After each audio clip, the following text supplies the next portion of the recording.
Hello, true duelists. My name's Craig Fee, and as always, welcome to the Yu-Gi-Oh! Update. Once again, there was a competitive event held last weekend, and so I've got something to talk about. Because the North American Remote Duel Extravaganza took place, and that meant there was a TCG tournament with those newly legal Dune cards. How much of an impact did Duelist Nexus make on the metagame in regards to the remote duel, events that are known for just absurdity? Let's find out. I wasn't able to find an exact number from Konami in regards to how many people attended the event, but Yugioh Pro Deck tells me it was 116. And so if I'm wrong, no, I'm not. They are.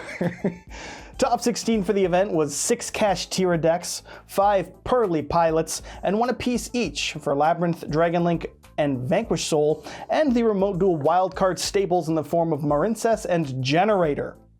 Generator got top 16? Oh yeah, it's a Remote Duel event.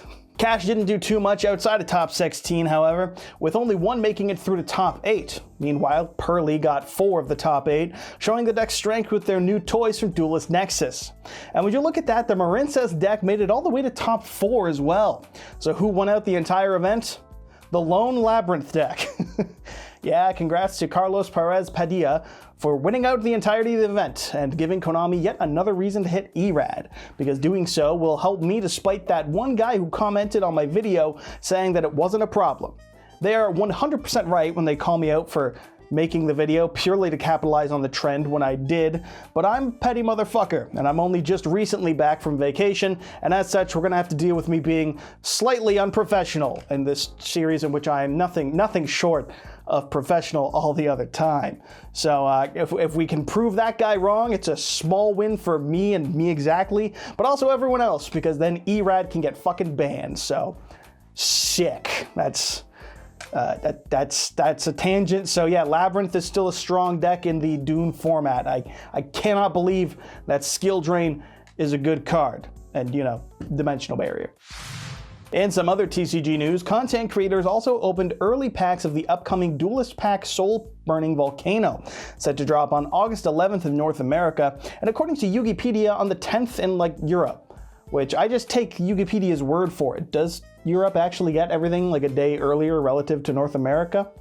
If so, why does Konami blatantly prefer Europe so goddamn much?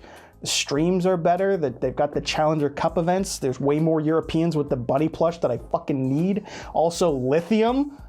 Absolutely rigged. I'm upset. Regardless, thanks to the official Konami representatives, we now know the full set list for prints and reprints. And we'll just go right to the things that matters, because the ultra rares. Salamangreat got 4 of the 9 ultra rare slots in the pack, with the new Link 4, the new Synchro Monster, the level 5 Tuner, and legally not a Chi-Chi Adagnister all taking ultra rare slots. Meanwhile, Batlin Boxer has 3 ultras, with Uppercutter, Promoter, and King Dempsey. It's gonna be King Dumpy once MBT reads it, so King Dumpy, whatever. The Volcanic deck only gets 2. 1 for Emperor, and 1 to answer the question that George asked us all the way back in 2010, where are the troopers? Troopers.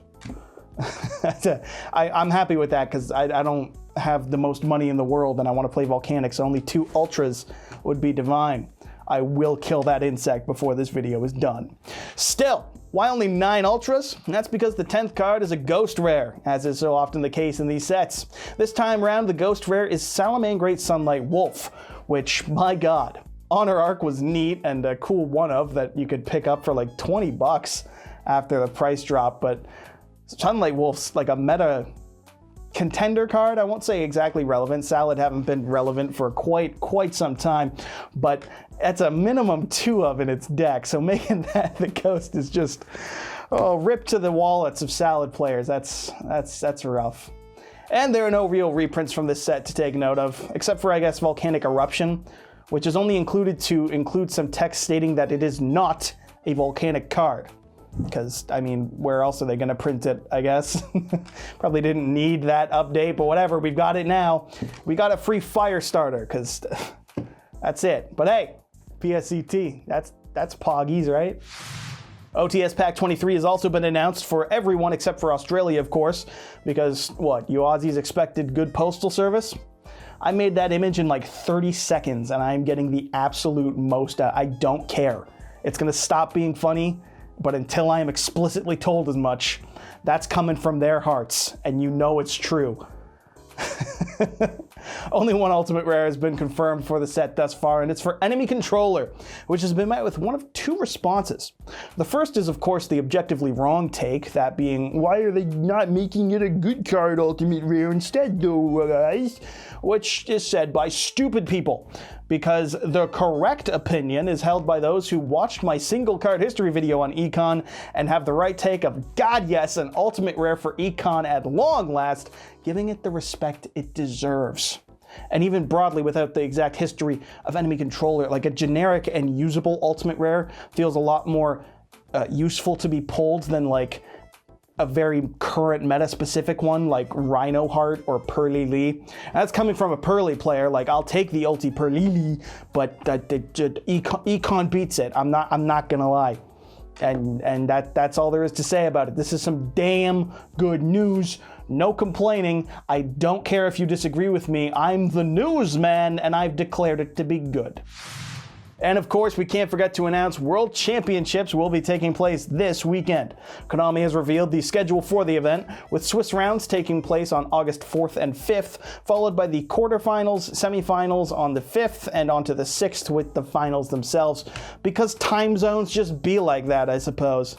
There's also commentary from some of your favorite content creators, namely Tombox, Team APS, Konami representative Douglas Zeef, and of course, Fiaspo. I know some of those names, and while you most certainly aren't going to be playing at Worlds, since there's only like 28 players and 32 for Master Duel or so, there's a very small number of players going, you can still help yourself to try and win a lovely prize by replying to a Konami tweet, getting yourself a chance to win a Blackwing Full Armor Master playmat. Why Blackwing? Because fuck you, Konami does what Konami does. I'll report next week on who it is that won Worlds and who didn't win Worlds, or whether or not anyone was allowed to surrender, because the OCG just changed their rules to make it so you can't surrender now. So that's maybe relevant, hopefully, because I'd rather a player be able to concede than have to watch an already lost game. Seems Konami does listen to those shareholders somewhat, doesn't it? Fixes to the game coming soon?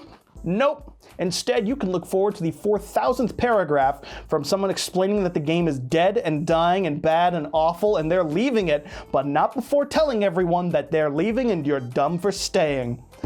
Love game. In some other Worlds-related news, there's also a countdown from Konami themselves that ends during the Worlds event. We have no clue whatsoever as to what it's counting down to, why they've got it, or where any of this is even going remotely, but we know when it's going to happen, when the timer's done. This has actually been going on since last week. I just didn't mention it in the beach episode of the update because a lot of effort went into that one, and we'll leave it at that. This week in community news, Konami released a second podcast of sorts, a roundtable discussion featuring Asala, Billy Brake, Coelho Malama Jr., and Walter Jewell, four very competent players. And what did these legends of the game choose to discuss, you might be asking? YCS Godless Wasteland, I'm sorry, that reads YCS Philadelphia, and the ban list. You know, those big pieces of news from like 2 months ago. And I thought waiting until the following Friday had me being out of date. Don't get me wrong, I very much like seeing Konami publishing this kind of content and promoting, you know, things like discussions on the ban list and events and these sorts of things on a more corporate scale, so to say. But why can't I comment on this? And why can't it discuss, I don't know, the World Championship qualifiers that Billy Brake and Asala helped commentate and, you know, was far more relevant to the game at current than YCS, who would ever consider living there? We don't know. What we do know is that episode 3 of the podcast will probably come out in December, where they'll be talking about all the crazy things that happened at Worlds 4 months prior. And speaking of ban lists, have you been itching to hear more talk about it? I sure hope so, because with Worlds just a day away, it's that time, and I've already seen plenty of tweets going over expectations and predictions. And as such, it's only a matter of time until we start seeing the videos getting made, which is cool for me, because I'm a YouTuber guy, and those videos tend to do well. But I don't know, if you're one of those haters on the ban list, get ready. It's like that tornado meme. The guy, like, it's coming. It's coming. You know, rename the ban list's prediction videos to the fog, because it's coming. The fog is coming. And with that cheerful note, let's go ahead and wrap up this week's update. So, big shout out, as always, goes to the sponsor of today, the LIFD Magnetic Display. The best way to support my channel currently, and the true duelist way to show off all your favorite cards. Like maybe these extra copies of Salamane Great Gazelle, because I mentioned Salad in this video, so it's topical. Why is X Pearly Happiness in here? Because my boss told me that I'll be going into work 3 hours early tomorrow, and I don't care to spend more time. That was just on the desk, so there it is. But it looks good, and you can have yours looking good pretty too, with a 15% discount no less, by using my promo code YGOStrats15 or by clicking the link in the description of this video. Thanks to LIFD for the support as always, and thank you for watching. And so that'll wrap it up for this week's update. Thank you for watching. Make sure, nope. Fuck, I'm gonna shoot that fucking thing. Thanks for watching.